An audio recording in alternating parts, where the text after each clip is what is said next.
Rabu, 22 Juli 2015 merupakan hari pertama bagi pegawai negeri sipil masuk kerja, tetapi masih banyak pegawai yang belum masuk kantor. Hal ini terjadi di lingkungan pemerintah Kabupaten Lahat. Suasana di perkantoran tampak lengang, hanya ada beberapa pegawai yang beraktivitas seperti biasa.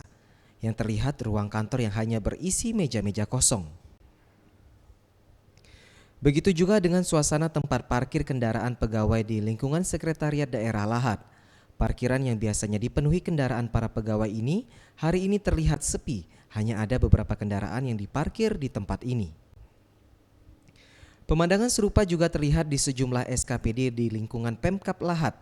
Suasana kantor tampak sepi, demikian juga dengan para pegawai masih banyak yang belum masuk kerja. Asisten 1 Bidang Pemerintahan, Ramsi, membenarkan bahwa ada PNS di jajaran Pemkab Lahat yang belum masuk kerja. Sebagian dari para pegawai yang belum masuk kerja tersebut telah mengajukan permohonan izin terlebih dahulu kepada atasan. Namun ia juga tidak menampik bahwa ada juga PNS yang bolos.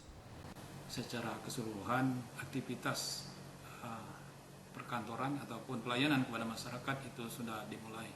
Namun tidak bisa kita pungkiri bahwa memang ada beberapa pimpinan SKPD yang masih berada di luar kota, itu pun karena sebelumnya memang sudah izin kepada Bapak Sekda ataupun kepada Bapak Wakil Bupati.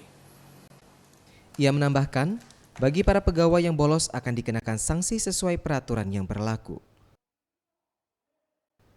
Zulfikri, Sriwijaya TV.